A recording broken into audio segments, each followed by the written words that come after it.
Oh, another Yoimiya rerun. Okay, this video will talk about her best weapons, artifacts, team comps, and constellations. Alright, let's start with Yoimiya's best weapon options. So her general best in slot will be the Thundering Pulse, her signature, as it complements her kit perfectly with a crit damage ascension stat, attack percent increase, and normal attack damage increases. But other than her signature, Aqua Simulacra is another strong 5-star option if you have it. It does require you to be closer to the enemy though. Otherwise, everyone should be using the Rust at R5. It's her second best option, and it's a 4-star. It performs better than every other option besides Thundering Pulse, but only at R5. Then finally, an extra free-to-play option for those who don't have enough Rust copies. Use the Slingshot, preferably at R5. All these weapons increase normal attack damage. For a 3-star weapon, a 60% normal attack damage increase is pretty good. You will need to be close to the enemy when using this weapon as well though. Now onto Yoimiya's ideal artifacts. So Shiminawa is her general best in slot, regardless if you're using her in Hyper Carry, Mono Pyro, or reaction-based teams. 4-piece Crimson Witch can perform almost as well in reaction-based teams like Vape with Xingqiu or Yulan,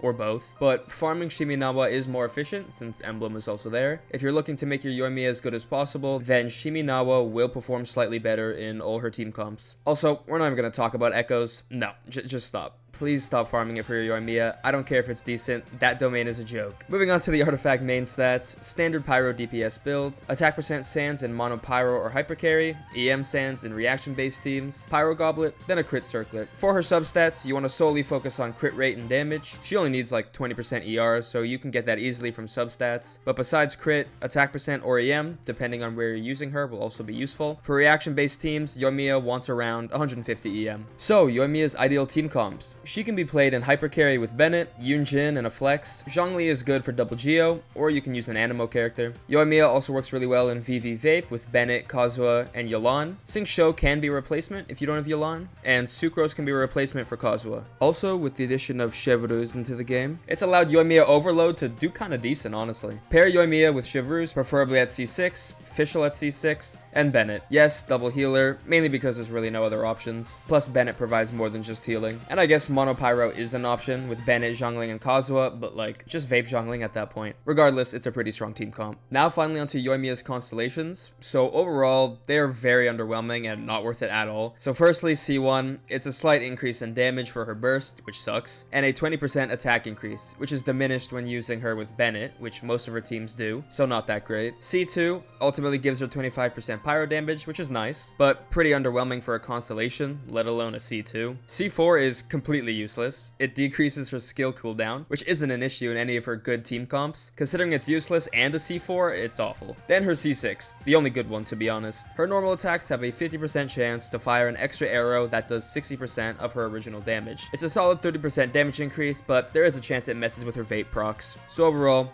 none of her Constellations are really that useful for her damage. And that's it. So what is this, her 4th rerun? Damn. For a while I've been skipping her banners, but honestly, her playstyle is so much fun. She's definitely worth pulling for, if you're thinking about it.